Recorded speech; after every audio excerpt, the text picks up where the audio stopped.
गोट, चाहे विराट कोहली हो या मेसी या कोई और भी फेमस पर्सनालिटी, ये शब्द हम काफी बार यूज करते हैं टू गिव देम रिस्पेक्ट।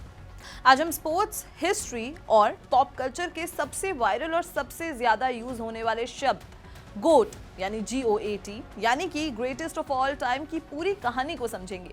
ये सिर्फ एक छोटा सा एक्रोनिम नहीं है, बल्कि एक लंबी और फैसिनेटिंग जर्नी है। आज हम बात करेंगे गोट शब्द का जन्म कैसे हुआ और उसका बदलता रूप, यानी कि the origin and evolution. Lionel Messi की गोट डेजिग्नेशन को सही साबित करने वाली अचीवमेंट्स और गोट डिबेट का फ्यूचर और मेसी की लेगेसी। जब हम गोट बिना कैपिटल लेटर्स के इसकी बात करते हैं तो इंग्लिश में इस शब्द की शुरुआत में इसका मतलब बिल्कुल नेगेटिव था। खेलों में एक गोट उस प्लेयर को पहले कहा जाता था जो सबसे जरूरी पल में सबसे बड़ी गलती यानी कि बिगेस्ट ब्लंडर कर दे और अपनी टीम की हार का कारण बन जाए। इस कॉन्सेप्ट को स्क्रैप गोट से जोड़ा जाता था। न्यूयॉर्क डेली न्यूज के कार्टूनिस्ट बिल गैलो हारने वाले प्लेयर्स का मजाक उड़ाते हुए उनका कार्टून अक्सर एक साइनो वाले गोट के रूप में बनाते थे। ये टर्म 20th सेंचुरी की शुरुआत से ही चलन में था, लेकिन इस शब्द को एक पॉजिटिव, पावरफुल एक्रोनिम बनाने का क्रेडिट जाता है बॉक्सिंग के महान खिलाड़ी मोहम्मद अली को, जो सिर्फ अपने बॉक्सिंग स्किल्स के लिए ही नहीं बल्कि अपने अनमैच्ड कॉन्फिडेंस और प्रमोशनल ब्रिलियंस के लिए भी जाने जाते थे। वो हमेशा से खुद को द ग्रेटेस्ट कहते थे। वो 1960 से ही इस फ्रेज का इस्तेमाल करते थे जो उनके एक्स्ट्रा ऑर्डिनरी सेल्फ बिलीफ को दर्शाता था। इस पूरे फेज को ऑफिशियली एक्रोनिम GOAT में बदलने और इसे कमर्शियल रूप से देने का सबसे बड़ा कदम 1992 में उठाया गया, जब मोहम्मद अली रिटायरमेंट के बाद अपनी पब्लिक इमेज और ब्रांड को मैनेज करना चाहते थे। तो उनकी पत्नी लॉनी अली ने कंपनी शुरू की। इस कंपनी का नाम रखा गया greatest of all time INC यानी कि गोट INC। इम्पैक्ट यहीं से ये पॉजिटिव एक्रोनिम GOAT ऑफिशियली जन्म लेता है और स्पोर्ट्स वर्ल्ड में एक हॉलमार्क ऑफ एक्सीलेंस बन जाता है।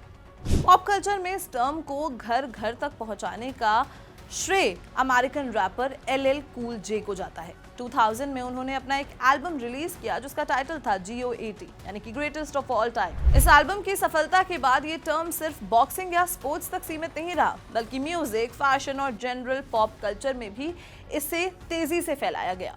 इसी तरीके से गोट ने एक बुराई से शुरुआत की और एक बेहतरीन होने का प्रतीक बन गया। लायनल मेसी, जिन्हें आमतौर पर लियो मेसी के नाम से भी जाना जाता है, फुटबॉल के सबसे बड़े गोट डिबेट के केंद्र हैं।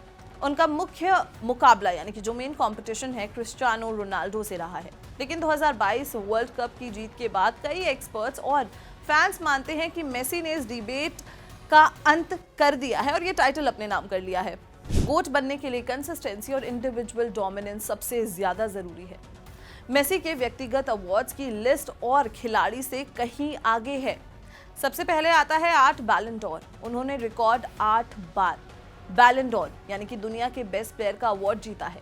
ये रिकॉर्ड उनकी सरपास्ड डोमिनेंस को दिखाता है। फिर है 6 यूरोपियन गोल्डन शू, यूरोप की टॉप लीग्स में सबसे ज्यादा गोल स्कोर करने का अवार्ड। इन अवार्ड्स की गिनती उनकी उस अनबिलीवेबल लॉन्जेविटी को साबित करती है जिसमें वो 15 साल से ज्यादा समय तक फुटबॉल के पिनाकल यानी कि शिखर पर बने रहे। उनका FC बार्सिलोना के साथ का सफर एक फेरी टेल से कम नहीं था।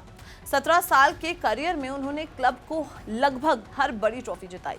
10 La Liga titles, 4 UEFA championships, league titles record. वो ला लीगा के all time leading goal scorer हैं। मेसी ने क्लब फुटबॉल के हर रिकॉर्ड को तोड़कर बार्सिलोना को विश्व फुटबॉल के एलीट क्लब्स में स्थापित किया। गोट डिबेट में मेसी पर हमेशा अर्जेंटीना के लिए बड़ी इंटरनेशनल ट्रॉफी न जीतने का दबाव था, लेकिन 2021 के बाद उन्होंने इस कमी को भी पूरा किया। कोपा अमेरिका 2021 अर्जेंटीना को 28 साल के लंबे इंतजार के बाद बड़ी ट्रॉफी जिताई। 2022 यूरोपियन चैंपियंस इटली को हराया। फीफा वर्ल्ड कप 2022 ये वो ट्रॉफी थी जिसके बाद उन्हें यूनिवर्सली गोट माना जाने लगा।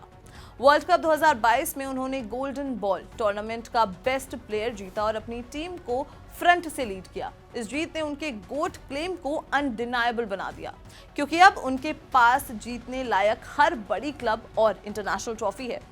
मेसी को गोट बनाने में सिर्फ नंबर्स नहीं बल्कि उनका खेलने का तरीका यानी कि स्टाइल ऑफ प्ले भी है।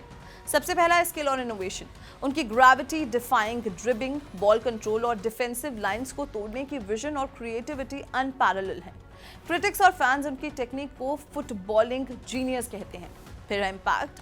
वो सिर्फ गोल स्कोरर नहीं है, वो प्ले मेकर, क्रिएटर और पासर भी हैं।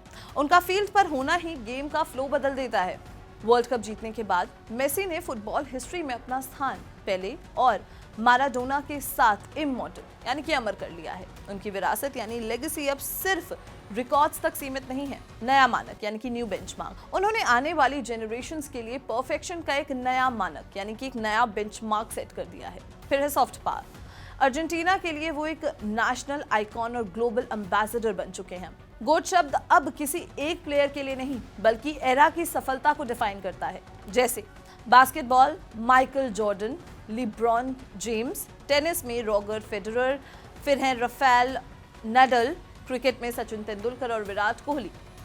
ये शब्द स्पोर्ट्स में श्रेष्ठता यानी कि सुप्रीमेसी और निरंतर प्रभाव यानी कि सस्टेन इम्पैक्ट की खोज का प्रतीक बन चुका है। तो दोस्तों, गोट शब्द की शुरुआत मोहम्मद अली ने की थी जब उनकी पत्नी ने 1992 में अपनी कंपनी का नाम रखा था, और इस टाइटल को लायनल मेसी ने अपनी 8 बैलोन डोर की डोमिनेंस, क्लब फुटबॉल की विरासत और फीफा वर्ल्ड कप 2022 की आखिरी और डिसाइसिव जीत से हासिल किया। आपके हिसाब से गोट का जो टाइटल है वो किन किन खिलाड़ियों को और मिलना चाहिए और क्यों, हमें कमेंट सेक्शन में जरूर बताएं। और अगर ये वीडियो पसंद आई हो तो इसे लाइक और शेयर करना बिल्कुल भी ना भूलें, और ऐसी ही और अमेजिंग स्टोरीज के लिए देखते रहें जागीर।